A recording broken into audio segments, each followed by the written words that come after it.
अस्सलाम वालेकुम, मैं हूं शाहजेब खानजादा। 9 मई के मुकदमात में तहरीक इंसाफ के रहनुमाओं और कारकुनों को सजाएं मिलने का सिलसिला मज़ीद तेज़ हो गया है और आज इस हवाले से अब तक की सबसे अहम पेशरफ सामने आई है, जिसमें कौमी असम्बली और सेनेट में अपोजिशन लीडर समेत तहरीक इंसाफ के अहम रहनुमाओं और कारकुनों को 9 मई के मुख्तलिफ मुकदमात में 10-10 साल कैद की सज़ा सुना दी गई है। इससे पहले पंजाब में अपोजिशन लीडर समेत तहरीक इंसाफ के दीगर रहनुमाओं को भी 9 मई के मुकदमात में नाअहल किया जा चुका है। आज फैसलाबाद में 9 मई के 4 मुकदमात में से 3 के फैसले सुना दिए गए हैं। तीनों मुकदमात की बात की इंसदादी दहशतगर्दी की अदालत में हुई। थाना सिविल लाइन में हसास इदारे के दफ्तर पर हमले के मुकदमे में 108 मुल्जिमान को सजाएं हुई, जबकि 77 को बरी कर दिया गया। 10-10 साल सजा पाने वालों में साहबजादा हामिद रजा, उमर अयूब, जरताज गुल, शिबली फराज, कमल शोजब, शेख राशिद शफीक, राय मुर्तज़ा, अहमद चट्ठा, राय हसन नवाज शामिल हैं। केस में MPA जुनेद अफजल शाही को 3 साल की सजा सुनाई गई है। बरी किए गए 77 मुल्जिमान में फवाद चौधरी, जैन कुरैशी, ख्याल कास्त्रो भी शामिल हैं।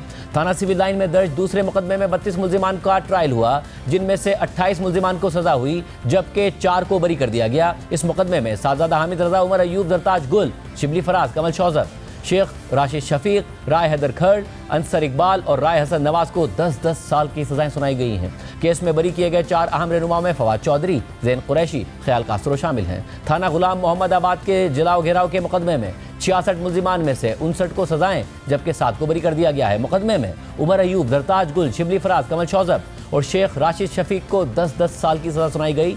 जिन 7 मुल्जिमान को बरी किया गया उनमें भी फवाद चौधरी, जैन कुरैशी और ख्याल कास्त्रो शामिल हैं। जरताज गुल, शिबली फराज, उमर अयूब और शेख रशीद के भतीजे शेख राशिद शफीक को तीनों मुकदमात में 10-10 साल की सजाएं मिली हैं। इमरान खान, शाह महमूद कुरैशी और अली अमीन गंडापुर समेत कई रहनुमाओं के चालान मुरत्तिब ना होने पर ट्रायल ना हो सके।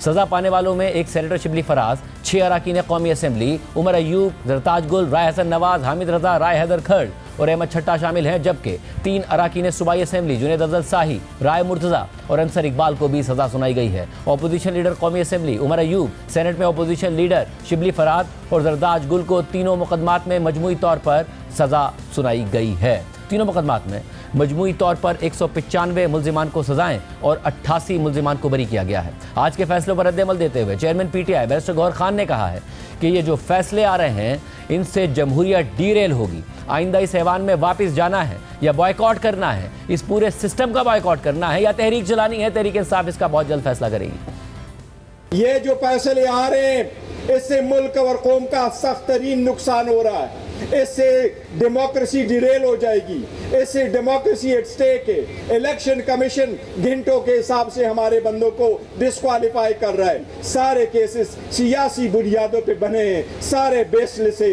दुनिया इसको एक्सेप्ट नहीं करेगी। हम इनको रिजेक्ट करते हैं। इंशाअल्लाह ताला इनको हाई कोर्ट में चैलेंज करेंगे। लेकिन अदलिया पे एक सवालिया निशान होगा। जब 2 की लड़ाई होती है तो लोग अदलिया की तरफ उम्मीद की तरफ देखते हैं। अदलिया से लोग मायूस हो रहे हैं, मायूसी खत्म हो रही है। अगर ईमानों से मायूस हो गए, सियासतदानों से मायूस हो गए, अदलिया से मायूस हो गए तो सिस्टम कोलैप्स कर जाएगा। आइंदा ईवान में क्या किरदार हमने प्ले करना है? क्या इस ईवान में वापस जाना है? क्या इस ईवान के हमने बॉयकॉट करना है? क्या इस सिस्टम के हमेशा से बॉयकॉट करना है? क्या हमने तहरीक चलानी है? पाकिस्तान तहरीक इंसाफ इसका बहुत जल्द फैसला करेगी। जबकि वफाकी वज़ीर इत्तलात अता तारड़ ने आज के फैसले का खैर मकदम करते हुए कहा है कि आज कानून की हुक्मरानी की जीत का दिन है। आइंदा कोई भी जुर्रत नहीं करेगा कि दुश्मन के हाथ मजबूत करे।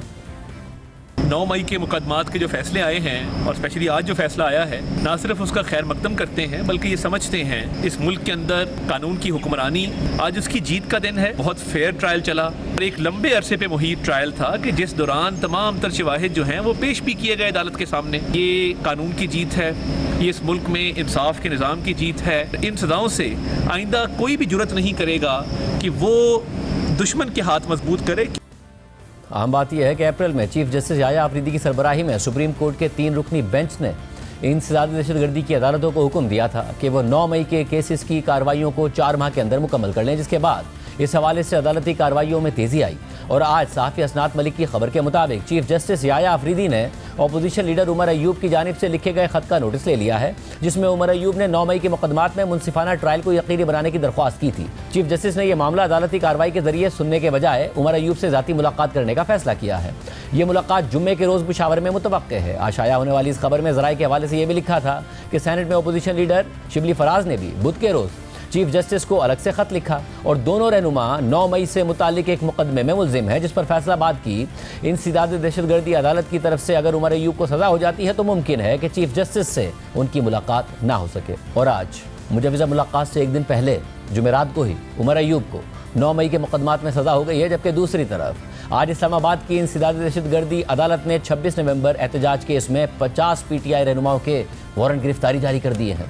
अदालत ने आरिफ अलवी, उमर अमीन गंडापुर, असद कैसर, हम्माद अजहर, आतिफ खान, अब्दुल क़य्यूम नियाज़ी, शिबली फराज, फैसल जावेद और सलमान अकरम राजा के वारंट गिरफ्तारी जारी कर दिए हैं। इसके अलावा अदालत ने रऊफ़ हसन, मुराद सईद, अहमद नियाज़ी, शुएब शाहीन, आज़म खान सवाती, उमर अयूब, साजादा हामिद रजा, अलीमा खान, शेख वकास अकरम, कमल शौजब, शानदाना गुलजार और शेर अफजल मरवत के वारंट गिरफ्तारी भी जारी किए हैं। PTI रहनुमाओं के खिलाफ वारंट थाना कराची कंपनी में दर्ज 2 मुकदमात में जारी किए गए हैं।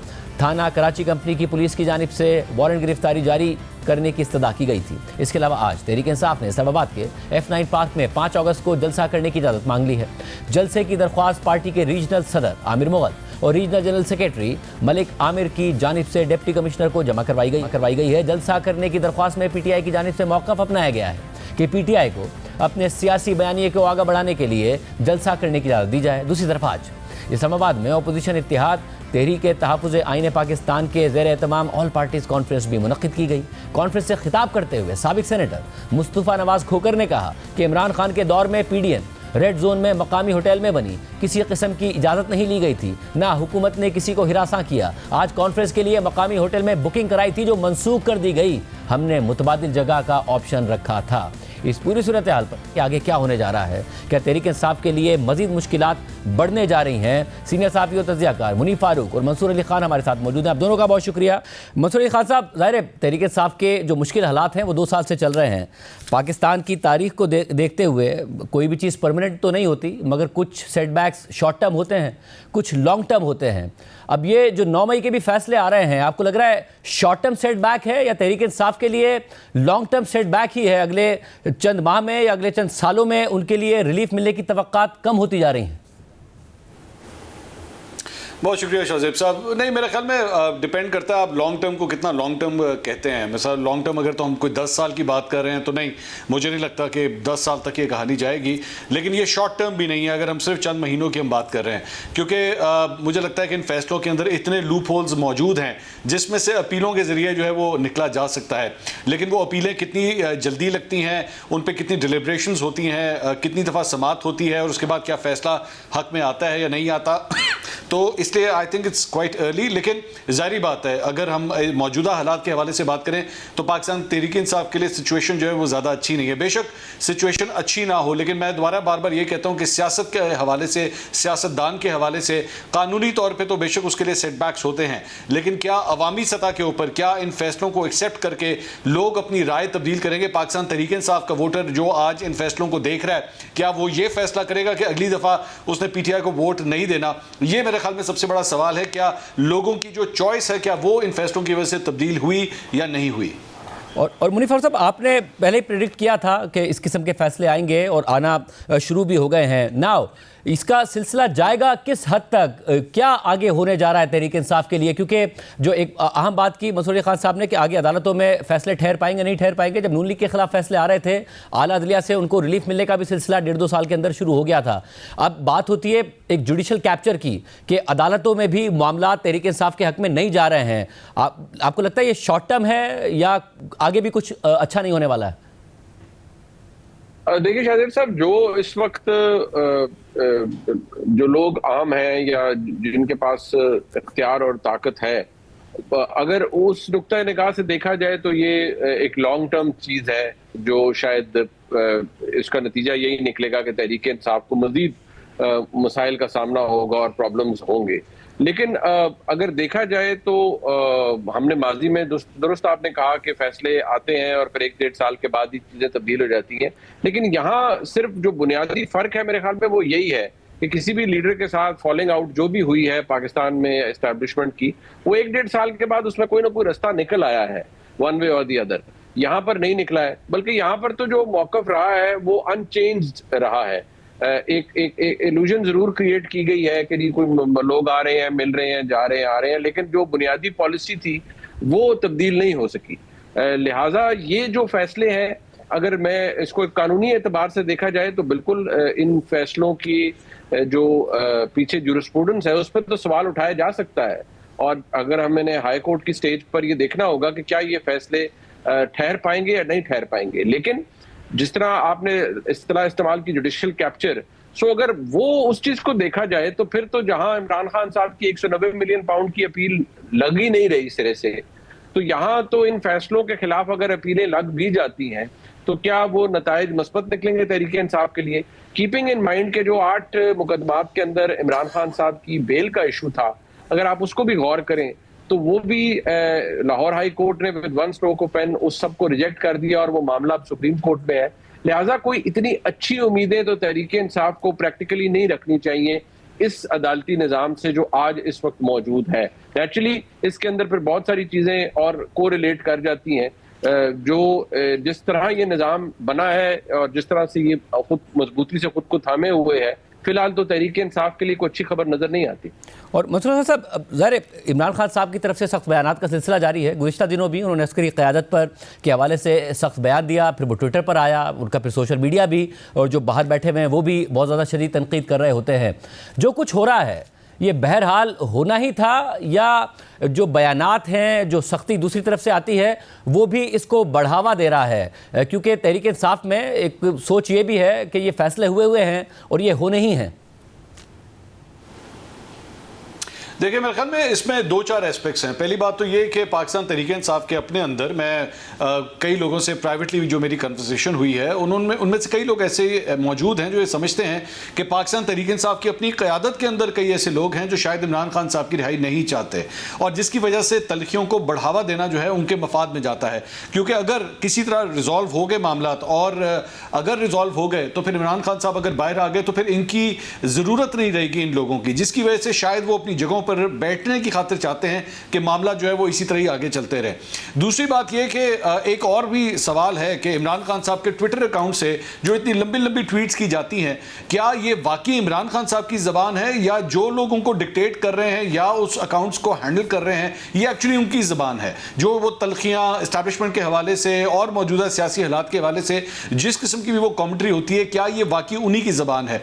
तीसरी बात ये कि दूसरी जगह हमने इमरान खान साहब की जमात के हवाले से कई जगहों पर लचक भी देखी। सेनेट के इंतखाबात आपके सामने हैं, अली अमीन गंडापुर साहब एक जगह बड़ा सख्त बयान देते हैं ऑपरेशंस के हवाले से, केपी के हालात के हवाले से, लेकिन उसके बाद दूसरा बयान जो आता है वो बिल्कुल ऑपोजिट होता है, बड़ा नरम हो जाता है। उसके बाद बड़े बड़े जलसे वो जुलूस लेके जाते हैं इस्लामाबाद की तरफ, लेकिन उसके बाद 12 अजला का सफ़र करते हुए वापस पेशावर भी चले जाते हैं। तो अभी तक ये कन्फ्यूजन है इस बात की कि एक्चुअली कौन इमरान खान साहब की रिहाई चाहता है और कौन नहीं चाहता। लेकिन वो जो भी सिचुएशन है, जो भी ये कन्फ्यूजन की सूरत हाल है, ये इनडायरेक्टली गवर्नमेंट को सपोर्ट कर रही है, और गवर्नमेंट जो है वो इस कन्फ्यूजन को एंजॉय कर रही है। और पाकिस्तान तहरीक इंसाफ इवन 5 अगस्त के हवाले से भी मेरी पिछले 2 दिन में कम से कम लाहौर की क़यादत के हवाले से बात कर सकता हूं कि मेरी चंद लोगों से मेरी बात हुई और वो कोई ज़्यादा पुरुमीद नज़र नहीं आ रहे कि कोई बहुत बड़ा शो 5 अगस्त को वो कर पाएंगे। और उमर इकबाल साहब, आर्मी चीफ की तैनाती तक जो मामलात हुए उस पर आपका तज्जिया था कि वो बात भुलाई नहीं गई है, फिर 9 मई हो गया, तो जो कुछ 9 मई तक हो गया उसके बाद ये सब होना ही था, या तहरीक इंसाफ संभाल सकती थी इस सूरत हाल को किसी भी तरीके से? नहीं, मेरे ख्याल में तो 9 मई 2023 से पहले जो डाई थी वो कास्ट कर ली गई थी, और मुझे नहीं लगता फ्रैंकली कीपिंग इन व्यू जो हालात थे कि कुछ तब्दील हो सकता था। ठीक है, हम ये कहते रहते हैं सियासी डायलॉग, लेकिन क्या कोई मटेरियल डिफरेंस आना था सियासी डायलॉग से? ऐसा तो कुछ नहीं था। और मैंने पहले भी कहा है और मैं बिला खौफ तरदीद आपको ये बात कह रहा हूँ कि ये एक इंस्टीट्यूशनल पोजीशन है जो अब पाकिस्तान की इस एस्टेब्लिशमेंट ने ली हुई है कि इमरान खान साहब के साथ जो उनके मामलात थे वो खराब भी थे, खराब भी हैं, और शायद उनकी नुक्ता नज़र के हिसाब से तो खराब ही रहेंगे। उनके नुक्ता नज़र के मुताबिक तो इमरान खान की साहब की जो पोजीशन है वो निहायत कमज़ोर है, और वो एक नाकाबिले एतमाद शख्सियत है, और उन्होंने फौज के इदारे को इर्रेपरेबल लॉस पहुंचाया है। लिहाजा उनसे मजीद कोई बातचीत नहीं हो सकती। अब अगर ये पोजीशन कोई रख ले और अगर ये कहा जाए कि जी आज की एस्टेब्लिशमेंट इमरान खान साहब को डिसलाइक करती है या नफरत इमरान के अंदर है, तो फिर आप उसको कैसे आर्ग्यू कर सकते हैं? You can not argue out of it.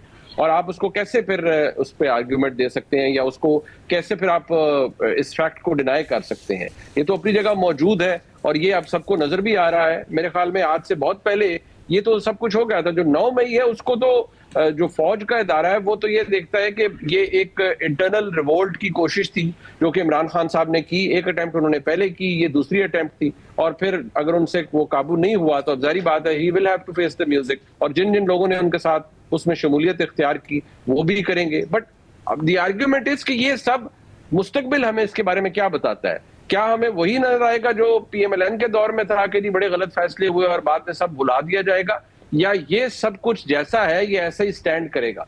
ये तो सिर्फ मुस्तकबिल ही बता सकता है। मुस्तफ़ा, इस सारी सूरत हाल में ज़ाहिर सियासी जमातों पे मुश्किल वक्त आया है माजी में, उनकी क़यादतें जेलों में गई हैं, पीपल्स पार्टी ने भुगता, नून लीग ने भुगता। नाउ अब एक ऐसी सूरत हाल में जब तहरीक इंसाफ ने भी बहुत भुगत लिया है, करे क्या तहरीक इंसाफ कि यहाँ से रिवर्स हो सूरत हाल, बजाय इसके कि वो बढ़ती चली जाए? अब फैसले आ रहे हैं, 10-10 साल की सजाएं हो रही हैं, क्या करे तहरीक इंसाफ के रिवर्स हो जाए? देखिए, जिस तरह माजी के अंदर जिस तरह आप एग्जांपल्स दे रहे हैं ना कि माजी में भी इस तरह हुआ है सॉरी कि माजी में भी जो है नवाज शरीफ साहब हों या पीपल्स पार्टी हों, उन्होंने भी जो है वो काफ़ी मुश्किल हालात देखे एस्टैब्लिशमेंट के हवाले से।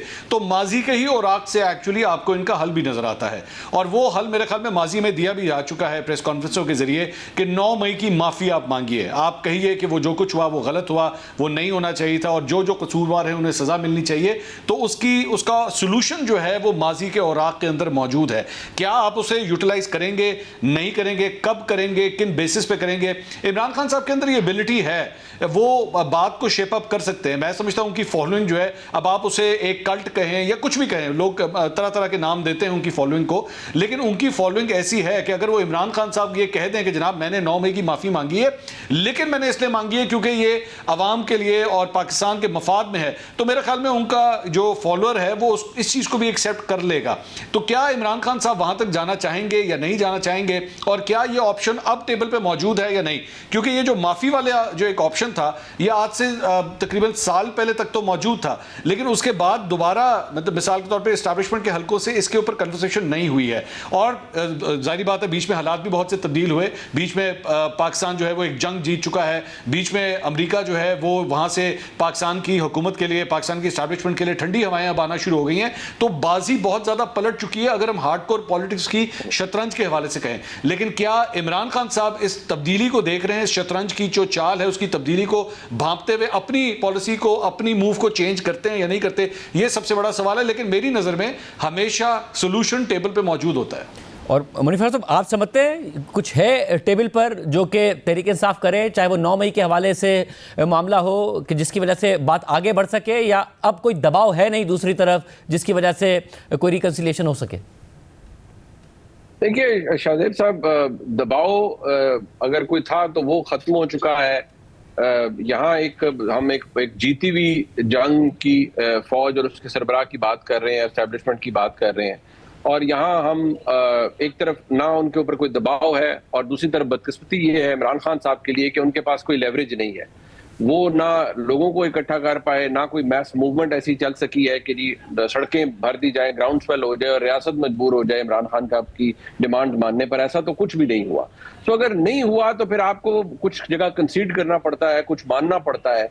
और दूसरी बात यह है कि शायद इस बात का इदराक कोट लखपत में बैठे उन असीरान को है, जिसमें मैं आपको बता सकता हूं कि शाह महमूद कुरैशी साहब उनमें से शख्सियात में से हैं जो ये कहते हैं कि भाई जो ग्लोबल चेंजेस हो रही हैं, जिस तरह से अमेरिका ने पाकिस्तान को एक ऑलमोस्ट सेंट्रल रोल वो देने पर आ गया है इस पूरे खित्ते के अंदर, तो इस बात को जहन में रखना चाहिए कि एस्टैब्लिशमेंट से लड़ के मुक्का आजमाई करके या जोर आजमाई करके तो ये जंग नहीं जीती जा सकती या ये लड़ाई नहीं जीती जा सकती। इसका तो कोई सियासी हल ही करना पड़ेगा, चाहे माफी तलाफी हो चाहे कुछ और हो। अब वो करने के लिए तहरीक इंसाफ या उनके लोग राजी होते हैं या नहीं, क्योंकि कई दफा आप अपने ही बयानिए के हॉस्टेज भी बन जाते हैं ना।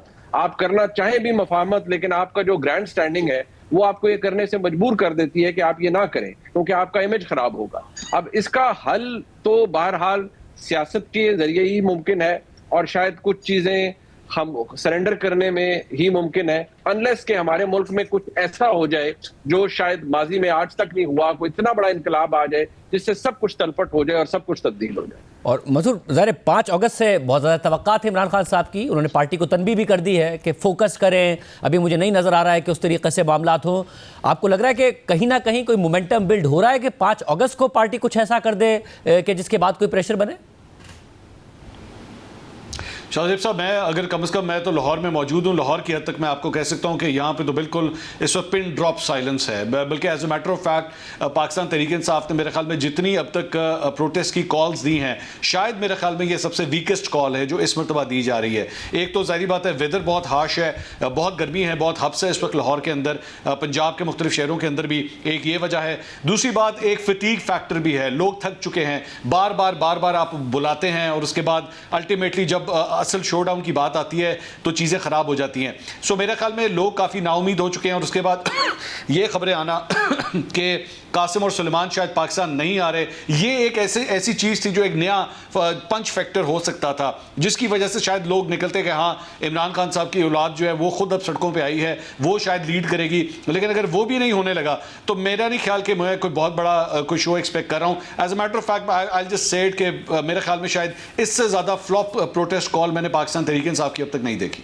तो इस सिनेरियो में मुनीर फारूक साहब, जो कौमी असेंबली में अपोजिशन लीडर उमर अयूब को सज़ा हो गई, सेनेट में अपोजिशन लीडर शिबली फराज को सज़ा हो गई, पंजाब में अपोजिशन लीडर अहमद बच्चर साहब को सज़ा हो गई, तो क्या अली अमीन गंडापुर साहब भी खतरे में हैं या वो महफूज रहेंगे?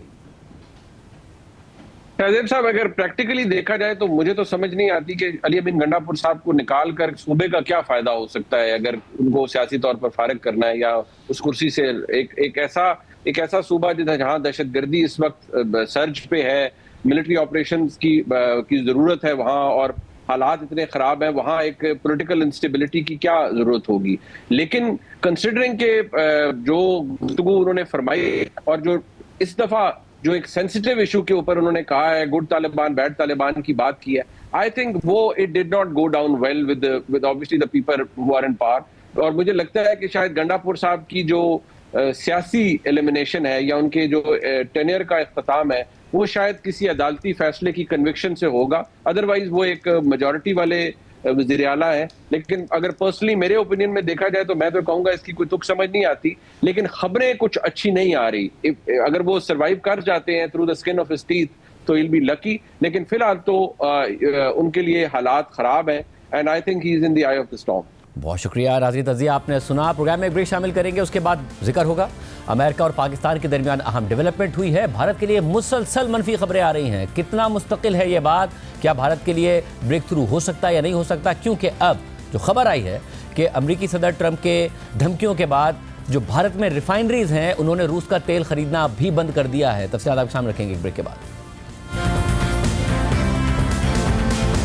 अमरीकी इजाफी टैरिफ्स नाफिज होने की 1 अगस्त की डेडलाइन से पहले सदर ट्रंप मुख्तलिफ ममालिक से तिजारती मुज़ाकरात और मुआहिदों से मुतालिक अहम ऐलानात कर रहे हैं, जो कुछ ममालिक के लिए धचका और कुछ ममालिक के लिए रिलीफ साबित हो रहे हैं। कल भारत पर 25% भारी टैरिफ्स और भारत की रूस से तवानाई और हथियारों की खरीदारी पर जुर्माना आयद करने के ऐलान के कुछ देर बाद अमरीकी सदर ट्रंप ने पाकिस्तान के साथ तिजारती मुआहिदा होने का ऐलान कर दिया, जिसके बाद पाकिस्तान ने बैरून मुल्क कंपनियों से ऑनलाइन अशिया की खरीदारी और सर्विसेज पर आयद डिजिटल प्रेजेंस प्रोसीड्स टैक्स वापस ले लिया है। दूसरी तरफ भारत में मोदी हुकूमत के लिए सदर ट्रंप के ऐलानात सरप्राइज साबित हो रहे हैं। कल भारत पर 25% टैरिफ और जुर्माना आयद करने के ऐलान के बाद एक और सोशल मीडिया पोस्ट में ट्रंप ने भारतीय मईशत को डेड इकोनॉमी यानी मुर्दा मईशत करार दे दिया, जिस पर भारत में हंगामा खड़ा हो गया है और मोदी हुकूमत पर दबाव में शदीद इजाफा हो गया है। इसी तरह एक और बड़ी पेशरफ्त में ट्रंप इंतजामिया ने ईरान से तेल की तिजारत में मुलव्विस मुतादिद कंपनियों पर पाबंदी आयद कर दी है, तो उसमें भी भारत में कायम 6 कंपनियां शामिल हैं।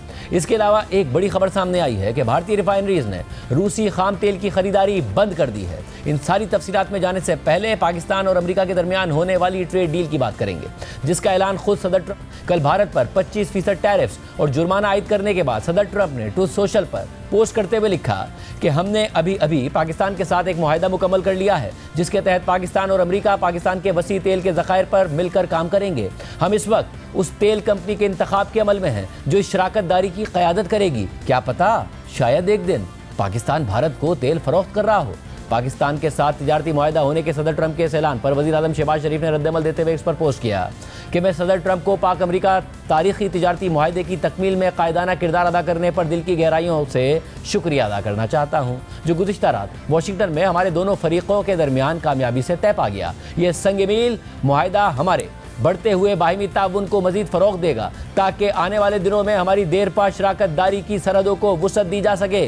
पाक अमेरिका ट्रेड डील मुकम्मल होने पर वज़ीर ख़जाना मोहम्मद औरंगज़ेब ने तिजारती मुज़ाकरात की तफसीलात बताई और कहा कि सदर ट्रंप का पैगाम है कि ये ताउन आगे जाकर अमेरिका और पाकिस्तान दोनों के लिए विन विन होगा। ये ताउन मिनरल्स एंड माइनिंग, IT और दीगर शोबों तक वसी होगा। From our perspective, it was always going beyond the immediate trade imperative. और इसका सारा जो मकसद भी ये था और है कि trade and investment have to go hand in hand. और इसमें जो larger economic partnership, bilateral partnership, strategic partnership, I think वो बहुत उभर के सामने आई है। जो अभी प्रेसिडेंट ट्रंप का भी जो मैसेज है कि ये आगे चल के it's going to be inshallah a real win-win situation for Pakistan and United States. और इसमें जो इन्वेस्टमेंट की उन्होंने बात की है, उन्होंने एक सेक्टर की बात की है, but there are number of sectors. Energy से हम शुरू करेंगे और फिर मिनरल्स एंड माइनिंग है, सारा IT and the digital infrastructure and the new economy that we are talking about. इसी तरह वज़ारत ख़जाना ने अपने एलामिया में कहा कि ये मुआहदा मुआशी ताउन के एक नए दौर का आगाज़ है, खुसूसन तवानाई, mines and minerals, IT, cryptocurrency और दीगर शोबों में। मुआहदे से अमेरिका में पाकिस्तानी मसनूआत पर लगने वाले टैरिफ में कमी आएगी। इसके अलावा अमेरिका पाकिस्तान की सबसे बड़ी एक्सपोर्ट मार्केट है और जब अमरीकी सदर ट्रंप ने रवां साल ओहदा संभालने के बाद दुनिया के दीगर ममालिक की तरह पाकिस्तान पर भी 29% इजाफी टैरिफ आयद किए तो पाकिस्तान की एक्सपोर्ट्स मुतासर होने का खदशा जाहिर किया जा रहा था और पाकिस्तान ने फौरी तौर पर अमेरिका से मुज़ाकरात शुरू करने का ऐलान कर दिया था। ताहम कल जब अमेरिकी सदर ट्रंप ने पाकिस्तान से तिजारती मुआहदा होने का ऐलान करते हुए पाकिस्तान के तेल के ज़खायर में दिलचस्पी जाहिर की और उस पर मिलकर काम करने का ऐलान किया तो इस ऐलान ने सबको हैरत में डाल दिया और ये सवाल उठ रहा है कि सदर ट्रंप पाकिस्तान में कौन से वसी तेल के ज़खायर की बात कर रहे हैं जो अभी दरियाफ्त होने हैं और जिन पर काम होना है, क्योंकि हालिया सालों में पाकिस्तान में तेल और गैस की पैदावार में इजाफे के बजाय कमी आई है। बैनुल-अक़वामी कंपनियां भी माजी करीब में पाकिस्तान से जा चुकी हैं। इस हवाले से भी माहिर मईशत से पूछेंगे कि ट्रंप के इस दावे के नतीजे में क्या हकीकी तौर पर भी कोई तब्दीली आएगी, सरमायाकारी आएगी या फिर ट्रंप इस मामले का जिक्र भी भारत पर दबाव डालने के लिए कर रहे हैं, क्योंकि जहां सदर ट्रंप दूसरी मुद्दत के लिए ओहदा सदारत संभालने के बाद से गैर मुतवक्के तौर पर पाकिस्तान के करीब आ रहे हैं तो वहीं तवक्कात के बरक्स उनका दूसरा दौर भारत में मोदी हुकूमत के लिए सरप्राइज साबित हो रहा है। ट्रंप भारत से मुतालिक मुसलसल सख्त रवैया इख्तियार कर रहे हैं। कल उन्होंने भारत पर 25% टैरिफ और भारत की रूस से तेल और हथियारों की खरीदारी पर जुर्माना आयद कर दिया तो इसके बाद मीडिया के सवालों का जवाब देते हुए कहा कि हम इस वक्त मुज़ाकरात कर रहे हैं। ब्रिक्स बुनियादी तौर पर एंटी अमेरिका ममालिक का एक ग्रुप है और आप यकीन माने कि भारत भी इस ग्रुप का रुकन है। ये डॉलर पर हमला है और हम किसी को भी डॉलर पर हमला नहीं करने देंगे। Negotiating right now, and it's also BRICS. You know, they have BRICS, which is basically a group of countries that are anti the United States, and India is a member of that, if you can believe it. It's an attack on the dollar, and we're not going to let anybody attack the dollar. So it's partially BRICS, and it's partially this trade situation. It's the deficit. We had a tremendous deficit. So, as you know, Prime Minister Modi is a friend of mine, but they don't do very much business in terms of business with us. They sell a lot to us, but we don't buy from them. You know why? Because the tariff is so high. They have one of the highest tariffs in the world. Now they're willing to cut it very substantially, but we'll see what happens. We're talking to India now. We'll see what happens. It doesn't matter too much whether we have a deal or whether we charge them a certain tariff, but you'll know at the end of this week. जबकि America के treasury secretary ने कहा कि India ने America से तिजारती मुज़ाकरात जल्दी शुरू कर दिए थे मगर सुस्त रफ्तारी की वजह से सदर ट्रंप और ट्रेड टीम फ्रस्ट्रेट हो गई और इंडिया पाबंदियों के बावजूद रूस का खाम तेल खरीदता है और फिर उसे रिफाइन करके बेचता है। भारत का रवैया एक अच्छे ग्लोबल एक्टर वाला नहीं है। What was the president's intent yesterday with some of those comments about India? And do you expect something to happen before the deadline? Well, I don't know what's going to happen. It'll be up to India. India came to the table early. They've been slow rolling things. So I think that the president, the whole trade team's a bit frustrated with them. And also, India's been a large buyer of sanctioned Russian oil that they then resell as refined products. So, they have not been a great global actor. इसी तरह सदर Trump ने एक post में भारतीय economy को dead economy करार देते हुए लिखा कि मुझे कोई परवाह नहीं है कि भारत रूस के साथ क्या करता है। अगर वो चाहें तो अपनी डेड इकोनॉमीज को साथ लेकर डूब जाएं, मुझे कोई फर्क नहीं पड़ता। हमने भारत के साथ बहुत कम कारोबार किया है क्योंकि उनके टैरिफ्स बहुत ज़्यादा हैं और दुनिया में सबसे ज़्यादा टैरिफ्स में शुमार होते हैं। और इसी दौरान भारतीय कंपनियों ने रूस से तेल की खरीदारी रोक दी है, जबकि अब ये खबर सामने आई है कि भारत की सरकारी ऑयल रिफाइनरीज ने गुज़िश्ता हफ्ते से ही रूस से तेल खरीदना बंद कर दिया था। रॉयटर्स की खबर के मुताबिक भारतीय इंडस्ट्री से वाबस्ता ज़राए ने बताया है कि भारत की सरकारी ऑयल रिफाइनरीज ने गुज़िश्ता हफ्ते से रूस से तेल खरीदना बंद कर दिया है क्योंकि इस माह रूसी तेल पर रियायतें कम हो गई हैं और अमरीकी सदर ट्रंप ने रूस से तेल खरीदने पर वार्निंग जारी कर दी है। भारत, जो दुनिया का तीसरा सबसे बड़ा ऑयल इंपोर्टर है, रूसी खाम तेल का सबसे बड़ा खरीदार भी रहा है। खबर के मुताबिक इस मामले से वाकिफ 4 ज़राए ने बताया है कि भारत की सरकारी refineries Indian oil corporation, Hindustan petroleum corporation, Bharat petroleum corporation और मैंगलोर रिफाइनरी पेट्रोकेमिकल लिमिटेड ने गुज़िश्ता एक हफ्ते के दौरान रूसी खाम तेल की खरीदारी के लिए कोई दरख्वास्त नहीं दी है। ज़राए के मुताबिक ये चारों सरकारी रिफाइनरीज आमतौर पर रूसी तेल डिलीवर्ड बेसिस पर खरीदती रही हैं, लेकिन अब उन्होंने मुतबादिल फराहमी के लिए स्पॉट मार्केट्स, खासतौर पर मशरिक़ी वस्ता की ऑयल मार्केट्स का रुख कर लिया है। रिपोर्ट के मुताबिक रिलायंस इंडस्ट्रीज़ और नयारा एनर्जी जैसी निजी शोबे की रिफाइनरीज भारत में रूसी तेल की सबसे बड़ी खरीदार हैं, लेकिन सरकारी रिफाइनरीज के पास भारत की मजमूई रिफाइनिंग सलाहियत का 60% से ज़्यादा कंट्रोल है। ट्रंप के हालिया ऐलानात के बाद भारत में मोदी हुकूमत पर दबाव में मजीद शिद्दत आ गई है। ऑपोजिशन लीडर राहुल गांधी ने कहा कि सदर ट्रंप दुरुस्त कह रहे हैं। वजीर आजम मोदी और उनके वजीर खजाना के अलावा सब जानते हैं कि भारतीय इकोनॉमी एक डेड इकोनॉमी है। मोदी ने अडानी की मदद करने के लिए भारतीय मईशत को ख़त्म कर दिया है। Trump is saying Indian economy is a dead economy. Yes, he's right. I mean, everybody knows this, except the Prime Minister and the Finance Minister. Everybody knows that the Indian economy is a dead economy. I'm glad that President Trump has stated a fact. What more do you, why are you asking this question? लेकिन 25% tariff लगाया, plus penalty भी लगा दी। This is a dead economy. Are you people not aware of this? आपको ये मालूम नहीं है कि इंडियन इकोनॉमी डेड इकोनॉमी है? कोई कंफ्यूजन है आप में? पूरी दुनिया जानती है कि Indian economy is a dead economy और बीजेपी ने इकोनॉमी को खत्म कर दिया है। क्यों खत्म किया है? अदानी जी की मदद करने के लिए खत्म किया है। तो आप लोग हैरान क्यों लग रहे हो? The government has destroyed our economic policy, has destroyed our defence policy, has destroyed our foreign policy. Okay, prime minister एक ही व्यक्ति के लिए काम करते हैं, अदानी। सारे के सारे स्मॉल बिजनेसेस उड़ा दिए। आप देख लीजिए, ये डील होगी, ट्रंप डिफाइन करेगा ये डील कैसे होगी और मोदी वही करेगा जो ट्रंप कहेगा। इसी तरह राहुल गांधी ने एक्स पर पोस्ट करते हुए लिखा कि भारतीय मईशत डेड हो चुकी है, मोदी ने इसे कत्ल कर दिया है और इसकी वजूहात हैं अडानी मोदी पार्टनरशिप और डिमोनेटाइजेशन और नाकिस जीएसटी, नाकाम असेंबल इन इंडिया मंसूबा, एसएमईज का सफाया कर देना और किसानों को कुचल देना। मोदी ने भारतीय नौजवानों का मुस्तकबिल तबाह कर दिया है क्योंकि उनके लिए रोजगार के मौके ही नहीं हैं। इसके अलावा भारत और अमेरिका के ताल्लुकात में सर्द महरी और तिजारती मुज़ाकरात में नाकामी पर जनूबी एशिया के मोड़ पर नजर रखने वाले अमरीकी तज्ज़ियाकार माइकल कुगलमैन ने सोशल मीडिया पर मुख्तलिफ पोस्ट में तज्ज़िया किया है कि भारत उन इब्तिदाई ममालिक में शामिल था जिन्होंने ट्रंप इंतजामिया के साथ तिजारती मुज़ाकरात का आगाज़ किया। भारत ने इब्तिदा में ही कई रियायतें दी जिनमें टैरिफ्स में कमी भी शामिल थी। वो कई सालों से अमरीकी एशिया की दरामदात में इजाफा कर रहा है और अमेरिका में सरमायाकारी भी कर रहा है। ट्रंप भारत को अपना दोस्त भी कहते हैं। इसके बावजूद भारत पर 25% टैरिफ्स आयद किए गए। माइकल कुगलमैन के मुताबिक ट्रंप का भारत पर टैरिफ लगाने का फैसला पाक भारत तनाज़े के बाद पहले से सुस्त रवि का शिकार अमेरिका भारत ताल्लुकात के लिए एक और धचका है। तिजारती मुआहदा इस ताल्लुक को दोबारा कुछ मुतवाज़न करने में मददगार साबित हो सकता था, मगर अब चीज़ों को वापस ट्रैक पर लाना मजीद मुश्किल हो गया है। एक और पोस्ट के मुताबिक काबिल तवज्जो बात यह है कि ट्रंप ने भारत पर टैरिफ लगाने का जवाब जुज़वी तौर पर भारत के रूस के साथ करीबी तिजारती ताल्लुकात को बनाया। रूस का फैक्टर बाइडेन दौर में अमेरिका भारत कशीदगी का एक पॉइंट समझा जाता था और तवक्को की जा रही थी कि ट्रंप के दूसरे दौर में यह तनाव ख़त्म हो जाएगा क्योंकि ट्रंप रूस के बारे में निस्बतन नर्म मौक़िफ़ रखते हैं, मगर अब ये हो गया है। माइकल कुगलमैन के मुताबिक नई दिल्ली ने ट्रंप की मुमकिना वापसी के पेश नज़र अमेरिका के साथ ताल्लुकात के बारे में एतमाद और उम्मीद का इजहार किया था। ये फितरी बात थी क्योंकि ट्रंप के पहले दौर में दोनों ममालिक के ताल्लुकात मजबूत थे। ताहम अब बहुत कम ममालिक ऐसे हैं जिनके वाशिंगटन के साथ ताल्लुकात को ट्रंप के जारहाना और लेन देन पर मबनी पॉलिसियों ने भारत जितना नुकसान पहुंचाया हो। माइकल कुगलमैन ने मजीद लिखा कि यकीनन अमेरिका और भारत के दरमियान अब भी कोई मुआहदा हो सकता है। अभी 1 अगस्त नहीं आया, यहाँ तक के बाद में भी मुआहदे की गुंजाइश मौजूद है, लेकिन भारत पहले ही कई रियायतें दे चुका है। ये रियायतें सिर्फ टैरिफ पर ही नहीं बल्कि वसीतर तिजारती और इमिग्रेशन के मामलात पर भी दी गई हैं, और अब ये तसव्वुर करना मुश्किल है कि भारत मजीद रियायतें सियासी तौर पर बर्दाश्त कर सकता है।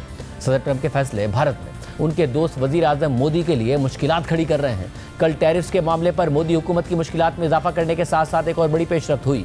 ट्रंप इंतजामिया ने ईरान से तेल की तिजारत में मुलविस दुनिया की मुख्तलिफ कंपनीज पर पाबंदियां आयद कर दी, तो उसमें भारत में कायम 6 कंपनियां भी शामिल हैं। BBC की खबर के मुताबिक अमेरिका ने ईरान पर मशरिक़ी वुस्ता में तनाज़ात को हवा देने और अदम इस्तेहकाम की सरगर्मियों को फंड करने का इल्ज़ाम लगाते हुए ईरान की ज़राए आमदनी पर कदगन लगाने के लिए कार्रवाई का ऐलान किया है। इस ज़िम्न में अमरीकी महकमा खारजा ने ईरानी पेट्रोलियम मसनूआत या पेट्रोकेमिकल की तिजारत में मुलविस 20 इदारों पर पाबंदियां आयद कर दी हैं, जबकि 10 जहाज़ों को ब्लॉकशुदा जायदाद करार दे दिया है। जिन कंपनियों पर ईरानी पेट्रोलियम मसनूआत की खरीदारी के इल्ज़ाम में पाबंदी आयद की गई है, उनमें 6 भारतीय कंपनियां भी शामिल हैं। स्टेट डिपार्टमेंट का इल्ज़ाम है कि इन भारतीय कंपनियों ने 22 करोड़ से ज़ायद मालियत की ईरानी पेट्रोलियम दरामद की है, जबकि खुद भारतीय मीडिया दावा कर रहा है कि ईरानी तेल की खरीदो फरोख्त के इल्ज़ाम में अमेरिका की जानिब से 8 भारतीय कंपनियों और 5 भारतीय शहरियों पर पाबंदियां लगा दी गई हैं। इस पूरी सूरत हाल के पाकिस्तान पर क्या असरात होंगे, पाकिस्तान ने जो डील की है उसके क्या मामलात हैं, और क्या पाकिस्तान के पास वाकई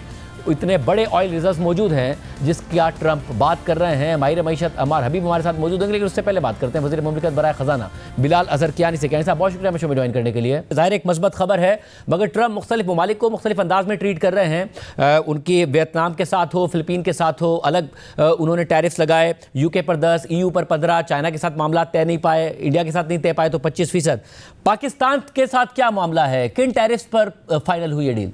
जी, बिस्मिल्लाहिर्रहमानिर्रहीम। शाहज़ेब साहब, बहुत शुक्रिया जी अपने शो में दावत देने का। देखिए शाहज़ेब साहब, टैरिफ्स की जो स्पेसिफिक रेट्स की डिटेल्स हैं वो तो आगे आएंगी, मगर मेरे ख्याल से जी इफ़ यू अलाउ, मैं ज़रा ये ज़रूर कुछ जो सेलिएंट फीचर्स हैं इस डील के ये ज़रूर बताना चाहूँगा। ये एक लैंडमार्क डील है जी। ये पाकिस्तान के लिए एक बड़ी खुशाइंद डेवलपमेंट है, मुआशी सतह पर भी, डिप्लोमेटिक सतह पर भी। और इस डील के नेगोशिएशंस जो हैं काफ़ी महीनों पर मुहित रही हैं, और अभी आप जानते हैं कि वज़ीर ख़जाना अभी मौजूद थे वाशिंगटन DC में। He met the US commerce secretary, he met the US trade representative for the final round of negotiations. उसके अलावा 2-3 हफ्ते कबल भी वो वहाँ पे वाशिंगटन DC इसी काम के लिए गए हुए थे। और ये काफ़ी महीनों पर मुहित सेक्रेटरी कॉमर्स की सतह पर वर्किंग लेवल पर ये नेगोशिएशन जारी रही हैं, और ये उसका एक नतीजा रही हैं, जिसके नतीजे में अब पाकिस्तान की एक्सपोर्ट्स के लिए जो टैरिफ्स हैं वो कम होंगे। रेसिप्रोकल टैरिफ्स की कमी होगी दोनों ममालिक की तरफ से, और पाकिस्तान की एक्सपोर्ट्स के टैरिफ्स कम होंगे। और अगर आप उसको उस खबर के साथ जोड़ें जो भारत की टैरिफ्स में इजाफा हुआ है, या जो हाई टैरिफ्स वहाँ पर लगे हैं, और बकिया साउथ एशिया और साउथ ईस्ट एशिया रीजन के साथ हमारा कंपैरिजन करें, तो हमारी एक्सपोर्ट्स की कंपेटिटिवनेस में बहुत इससे इजाफा होगा। और ये इसलिए भी अहमियत का हामिल है क्योंकि 32 अरब डॉलर की जो हमारी एक्सपोर्ट्स पिछले माली साल में आई हैं, उसमें से 6 अरब डॉलर की एक्सपोर्ट्स सिर्फ अमेरिका तक थी, जो कि सिंगल लार्जेस्ट हमारी एक्सपोर्ट डेस्टिनेशन है एज अ कंट्री। तो इसका जी मेरे ख्याल से बहुत जल्द और बहुत अच्छा असर होगा। और जो हम चाहते हैं कि एक्सपोर्ट लेड GDP ग्रोथ की तरफ जाएं, ताकि मुस्तकिल सतह पर IMF प्रोग्राम से हमें निजात मिले, और वो सिर्फ तभी होगी जब हम मुस्तकिल सतह पर एक्सपोर्ट्स कमाने की सकत बढ़ाएंगे। तो आपने सकत बढ़ाने की बात की से मैं जानना चाहूँगा कि जब अगर दीगर ममालिक पर ज़्यादा लगा और पाकिस्तान को एक एज मिलता है, तो दोनों चीज़ें, क्या पाकिस्तान के पास वो एक्सपोर्टेबल कैपेसिटी सरप्लस मौजूद है, और हुकूमत क्या इकदाम करेगी कि तेज़ी से इस हवाले से अगर सरमायाकारी और पाकिस्तान के एक्सपोर्ट्स बढ़ें? जी अच्छा, जी शाहज़ेब साहब, before I come to your question, I would like to also mention कि ये जो ट्रेड नेगोशिएशंस फाइनल हुई हैं, जो हमें ये डील मिली है, जिसके जो एक this is a excellent result, इसकी बुनियाद एक हमारी जो डिप्लोमेटिक स्ट्रेंथनिंग भी रही है पिछले चंद माह में, इंडिया के साथ जंग के दौरान, उस फतह के दौरान। उसके बाद आपने देखा फील्ड मार्शल आसिम मुनीर साहब का विजिट था, where he met president Trump. Recently secretary of state Marco Rubio के साथ deputy prime minister Ishaq Dar की मुलाकात हुई। तो ये जो overall diplomatic strengthening of relationship रही है विद अमेरिका, उसका भी इसमें कलीदी किरदार रहा है। जो आपने अभी सवाल किया शाहज़ेब साहब, देखिए हाँ बिल्कुल जी, एक तो हमारा यकीनन एक तो आई थिंक जो मौजूदा हमारी प्रोडक्शन कैपेसिटी है मईशत में, उसमें जो एक्सपोर्टेबल सरप्लस है, एक तो वो आई थिंक उसको मौका मिलेगा। अक्सर एक्सपोर्ट की कंपैरेटिवनेस की प्राइसिंग की बात होती है, तो आई थिंक उसमें तो यकीनन ये एज मिलेगा जिसका आपने जिक्र किया। एट द सेम टाइम आपने एक बिल्कुल सही तरफ इशारा किया कि हमने अपनी एक्सपोर्टेबल प्रोडक्ट्स की बेस भी बढ़ानी है, ना सिर्फ ट्रेडिशनल एक्सपोर्ट सेक्टर्स में जो कि टेक्सटाइल सेक्टर्स हैं, textile is one of the primary sectors, but traditionally non exporting sectors को भी हमने एक्सपोर्टिंग सेक्टर करना है। एक इसमें दो तीन चीज़ें मैं मुख्तसरन बताऊंगा आपके जवाब में कि हुकूमत क्या कर रही है। एक तो आपने देखा कि हमने टैरिफ रिफॉर्म्स का आगाज़ किया है, जिसमें ओवरऑल मुल्क में हम टैरिफ बैरियर्स को कम करने जा रहे हैं, और ये पहला साल है उसके इक़दाम का, जिसमें 4-5 सालों में आपके रेगुलेटरी ड्यूटी मुकम्मल तौर पर ख़त्म हो जाएगी, एडिशनल कस्टम ड्यूटी मुकम्मल तौर पर ख़त्म हो जाएगी, और कस्टम ड्यूटी की मैक्सिमम स्लैब 15% होगी। इससे हमारे रॉ मटीरियल्स और मशीनरी की कॉस्ट कम होगी, जो कि एक्सपोर्टेबल प्रोडक्ट बनाने के लिए इस्तेमाल होती है, और जिससे हमारी कॉस्ट ऑफ प्रोडक्शन कम होगी। इसी तरह आगे इसी तरह एक इंडस्ट्रियल पॉलिसी पर काम हो रहा है जो अभी मुकम्मल होने वाली है, जिसका इंटायर फोकस इसी के ऊपर है कि हम किस तरह अपनी प्रोडक्शन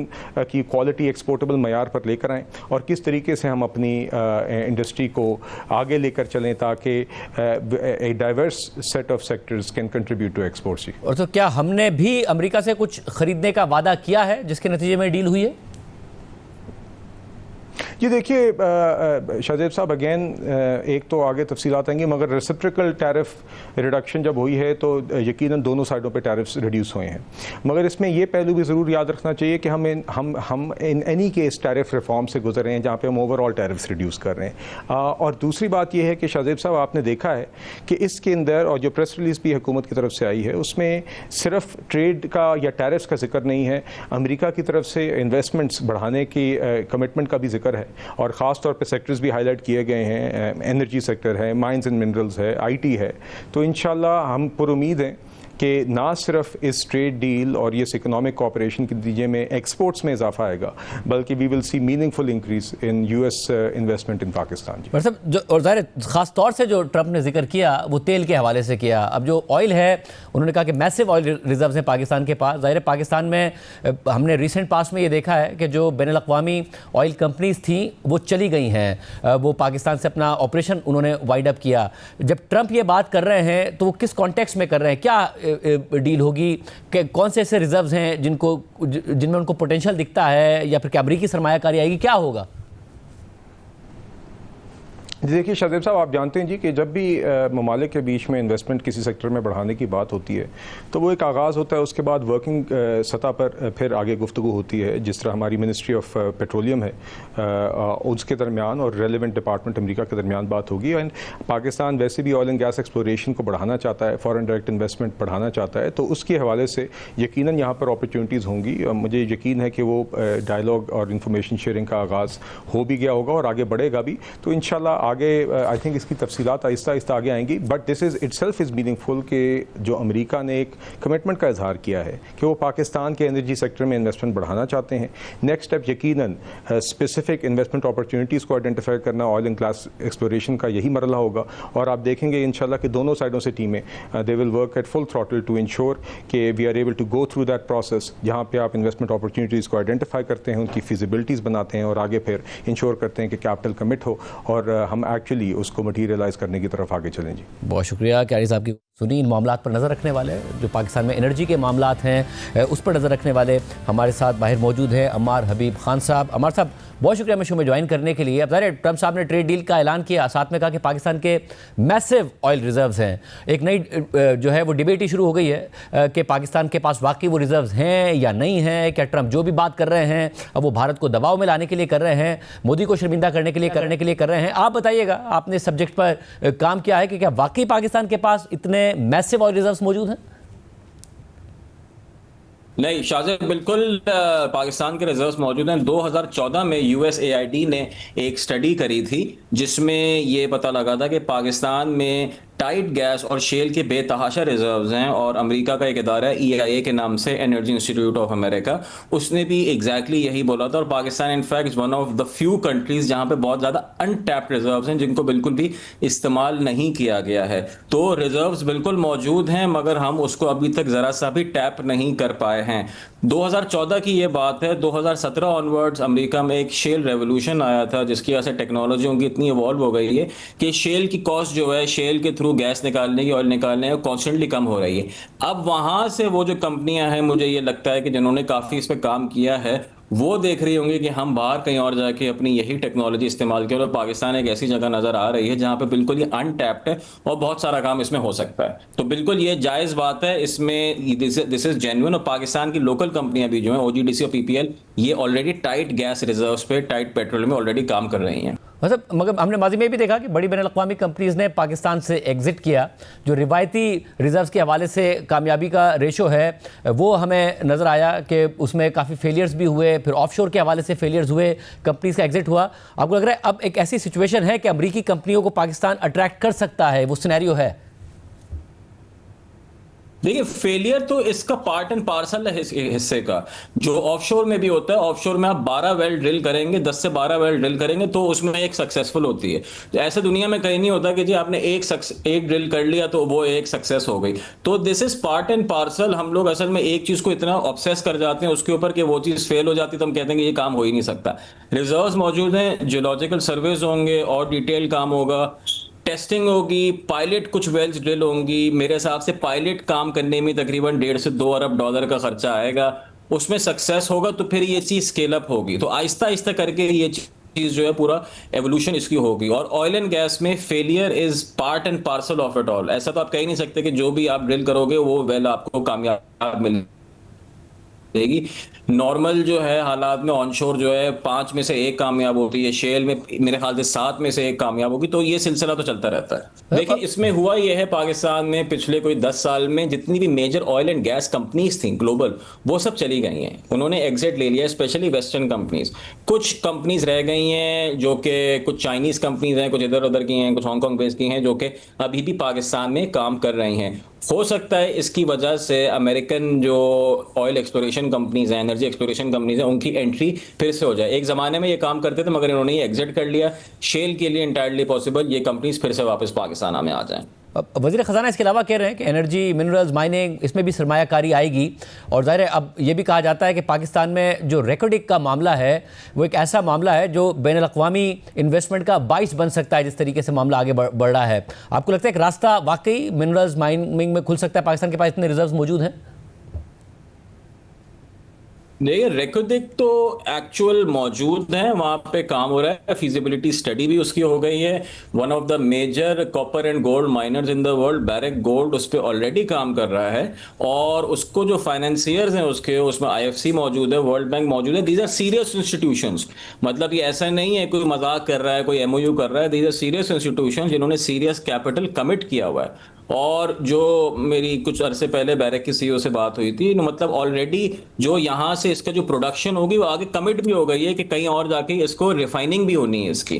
तो ये this is serious business. Copper important इसलिए क्योंकि जितनी इलेक्ट्रिफिकेशन हो रही है चीज़ों की, इलेक्ट्रिक कार्स आएंगी, सोलर पैनल्स हैं, wind turbines, anything and everything electric, उसमें copper is the key ingredient या की मेटल।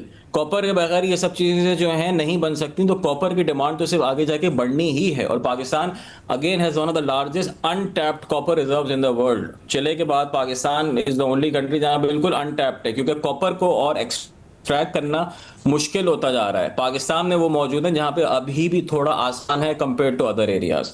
तो बिल्कुल वो रिजर्व्स मौजूद है। और एक दफा रेकोडेक से हम अगर कॉपर निकालना शुरू कर देते हैं तो बहुत सारे और मेटल्स जो हैं उस एरिया में सेकंड फेजेस में, थर्ड फेजेस में हम निकाल सकते हैं। और अगर शॉर्ट टर्म में ज़ाहिर एक्सट्रैक्शन पर अगर हुकूमत का फोकस हो तो आप समझते हैं कि लॉन्ग टर्म में रिफाइनिंग, वैल्यू एडिशन पाकिस्तान में हो, पाकिस्तान $1 की बजाय $10-100 कमाए। हिस्टोरिकली मसला रहा है पाकिस्तान में वैल्यू एडिशन का। हुकूमत का फोकस ये होना चाहिए। बिल्कुल, रिफाइनिंग यहीं पे होनी चाहिए, वैल्यू एडिशन यहीं पे होनी चाहिए। मगर Shahzeb, we need to understand, हमें कहीं से तो स्टार्ट करना होगा। आप कॉपर और निकालेंगे पहले, तब जाकर रिफाइनरी बनाएंगे। आपने रिफाइनरी बना दी, कॉपर और ही निकाला, तो that will be stranded asset. तो आई थिंक ये चीज जो है फेजेस में होना जरूरी है। लेट्स से कि आपने पहला फेज करा, उसमें हुकूमत ने बोला ठीक है जी और निकल गया, आप अगले 4 से 5 साल तक इसको जो है सिर्फ और की फॉर्म में एक्सपोर्ट कर सकते हो। फिर आपने जो है इसको रिफाइनिंग लोकली करनी है, फिर आप इसको इंडिजनाइज करोगे, कॉपर की रिफाइनिंग होगी, फिर इसकी आप बैकवर्ड इंटीग्रेशन कर सकते हैं, फॉरवर्ड इंटीग्रेशन कर सकते हैं, दूसरे मेटल्स में आप जा सकते हैं। So there needs to be, जैसे कहते हैं ना, फुल एक इंडस्ट्रियल पॉलिसी का प्लान होना चाहिए कि जी हम क्या क्या मेटल्स एक्सट्रैक्ट करेंगे, किस किस तरह उनमें वैल्यू ऐड करेंगे और इंडिजनाइज करेंगे। हमारा बहुत शुक्रिया। आज के प्रोग्राम में इतना, इजाज़त दीजिए, अल्लाह हाफ़िज़।